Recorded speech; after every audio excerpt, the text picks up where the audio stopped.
Então vamos lá, chegou a hora aí de investir no varejão, Magazine Luiza, Via Varejo, Confusãozinha? Essa é uma pergunta que só as pessoas mais sensatas foram capazes de se fazer. Vamos lá, juntando agora Lé com Cré aqui, que passaram-se aquele anseios das eleições, né? O grande problema do Brasil ultimamente é a eleição. Então passou esse problema.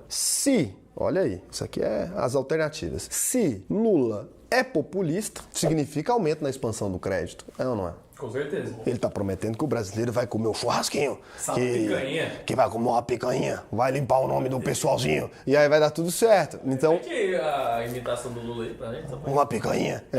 Ele conversa assim mesmo. E aí ele vai ali falando que vai fazer isso e vai também, né, tá aí com um objetivo muito grande de limpar o nome do pessoal. Se ele vai limpar o nome do pessoal, tem que ter alguém pra sujar de novo, né? Senão fica aquele crédito ali que tem um dinheiro que ninguém tá pegando. Então o pessoal tá louco pra sujar esse nome de novo. Se a gente vai ter todas essas questões, se a gente sabe que ele costuma usar de estímulos muito fortes na economia, e quando a gente teve o efeito contrário agora, com o aumento da taxa de juros e com redução desse crédito, se essas empresas estão passando por maus bocados, é correto afirmar que chegou no momento da gente investir para pegar essa janela de alta, então significa que a Via Varejo, Magazine Luiza vão ir bem, vão crescer nessa sazonalidade agora dos próximos 4 anos de governo do PT e da cervejinha e da picanha. É isso que a gente vai conversar aqui hoje. Antes de mais nada, quem é Sardinha Raiz, deixa o like na confiança. Você que ama o Lula, não fique magoado, é uma imitação aqui, tranquila. E você que não ama o Lula, pode rir também, porque aí você já não ama o Lula mesmo, também não vai ficar defendendo a imagem do picanha do Lula, né? Não faz sentido. Se você não é o Sardinha Raiz ainda, segura a mãozinha, não precisa deixar o like, até porque essa imitação é péssima, deixa pra dar o like e se inscrever em algum momento que a gente agregar com alguma informação.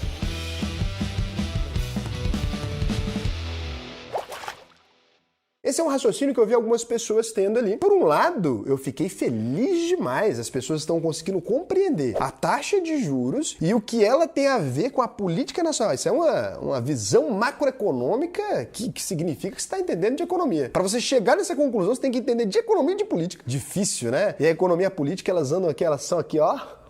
A gente aqui tá, ó.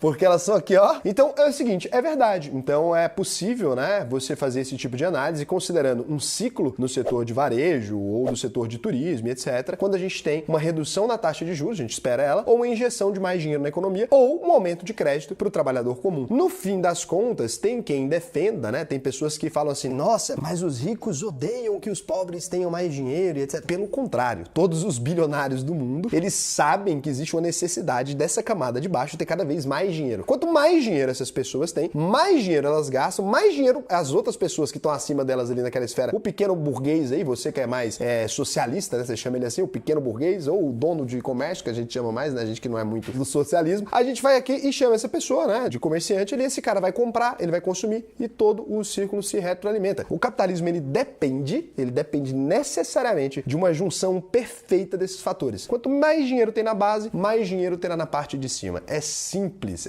Se tem uma restrição muito grande aqui nessa camada, se o pobre fica sem dinheiro, né? Se a pessoa ali, e não importa, se você pega e fala, nossa, Raul, então se o pobre tivesse um salário de 5, 6 mil, seria maravilhoso para o sistema econômico? Com certeza, desde que o sistema econômico consiga abarcar esse salário, sim, né? Mas esse é o fator mais importante de todos. Por isso que você vê em momentos, né, como na pandemia, a gente viu aquele boom de o acesso a crédito, o auxílio emergencial, pessoas que não recebiam nem aquele valor começaram a receber, eles começaram a gastar no supermercadinho de baixo, lá o quê? O dinheiro vai se acumulando, você viu os maiores resultados das empresas, né, de bolsa de valores ali. Você viu M. Dias Branco primeiro, setor alimentício, tarará sentindo esse valor, depois foi subindo e todas as empresas começaram a apresentar resultado recorde logo depois de uma das maiores crises. Então o auxílio funciona para sempre? Não é isso, mas o dinheiro ali nas primeiras camadas, quanto mais dinheiro essa primeira camada tiver, mais esse dinheiro circula, mais a economia funciona. Só tem que acompanhar a escala de produção, é aqui que é o problema, né? Não adianta seu papel chegar na mão dessas pessoas, precisa a produção crescer ou tudo funcionar. Então, quando a gente fala que agora ele visa investir ali nessas camadas ou arrumar o acesso a crédito delas, sim, a gente pode sentir um efeito temporário nessas empresas de varejo, um efeito positivo, e por isso elas estão, inclusive, algumas pessoas já perceberam, elas começaram a dar uma reagidinha, subir 4, 5% ali. Agora, aqui tem um problema nessa análise, eu acho ela legal, importante que vocês consigam chegar nisso, mas você tentar investir numa empresa imaginando como serão os próximos 4 anos dessa empresa, primeiro, é de uma futurologia meteção de louco, você tá abrindo uma janela muito grande, porque você não sabe se realmente o Lula vai fazer isso, você não sabe se é uma promessa, você não sabe sabe se de fato existe uma capacidade de ser feita agora, porque uma dose errada disso aqui, de um estímulo errado, nessa camada aqui pode aumentar a inflação loucamente, aí essas empresas voltam a sofrer porque vai ter que aumentar a Selic. Então esse tipo de previsão muito distante é loucura, tá? Primeira coisa que eu vou te dizer. E outra é que se você não pretende ficar comprado numa empresa pra vida toda, ou se você não pretende ficar comprado nela por mais de 10 anos pelo menos, não faz sentido você investir. Quer aproveitar esse ciclo, tá achando que vai ter isso, que vai ter aquilo, que vai ter uma explosão, pá, pega um título IPCA, renda fixa, travadão, pô, bonito ali, uma taxa grande mais IPCA, você vai ter uma rentabilidade aí coberta da inflação. Se der uma merda, tá ali, se não der, tá a taxa boa ali. E aí você vai mesclando isso com prefixado e tal. Se for pra ganhar dinheiro com essa volatilidade, você consegue pensar em coisas muito melhores, né? Fazer uma marcação a mercado no título do Tesouro daqui a pouco, tal, porque já tá prevendo que a taxa Selic vai cair e você tem muito menos risco fazendo isso. Já que você quer fazer uma aposta pro momento, pô, dentro de lugar mais seguro. Agora, para investir numa empresa, imaginando um cenário que um político vai influenciar economicamente aquela empresa, que aquele setor vai ter um boom, eu acho meteção de louco, por mais que o raciocínio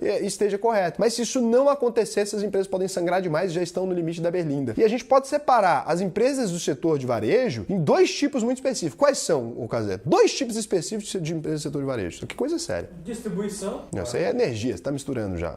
Varejo, varejão. As que já faliram e as que ainda vão falir. É assim que a gente divide. Porque, no geral, trabalhar com varejo no Brasil, você pensa que é brincadeira, cara, mas isso é sério. Trabalhar com varejo no Brasil é uma coisa complicadíssima. As empresas importam a maior parte dos produtos, então o fogão, né, que o povo bota ali e tal, batedeira, eletrodoméstico, tudo isso. Hoje em dia, a maior parte vem da China, é uma importação, o Brasil tem pouca fabricação nacional, e aí isso depende do valor das commodities, lá o que, exportação entrar. E para entrar no Brasil, uma série de problemas de logística, etc. E aqui a gente tem um problema, como é tudo importação, a gente tem um fluxo cambial complicadíssimo, tem um controle cambial. As empresas têm que fazer um hedge muito bem feito, porque o preço do dólar pode mudar. Ela comprou por um valor, vendeu em real e vai comprar de novo em dólar. Se alterou essa economia aqui, ó, esses dois fatores aqui, ela pode vender com lucro aqui e tomar prejuízo na hora de comprar de novo. Não faz sentido. Qualquer uma dessas escalas aqui pode dar errado. Empresa que não controla praticamente nada ao redor dela, é muito difícil dar certo. Eu não gosto do setor de varejo de modo geral, não investiria no setor de varejo esperando por uma notícia, hecatombe e tarará. Apesar de acreditar que sim, essas empresas, se o Lula cumprir ali com as promessas dele, podem se beneficiar de um ciclo econômico mais facilitado, né? E aí, esse ciclo realmente favorece essas empresas. Mas se for o caso, e você é apaixonado em empresas de varejo e tal, se expõe pouquinho, taca ali aquele dinheirinho tranquilo, que não vai te fazer falta, e aí você vai vendo ali, vai moderando essa questão. Faz sentido que você queira pegar, né, uma fase ali disso e tal, só lembre-se sempre que o curto prazo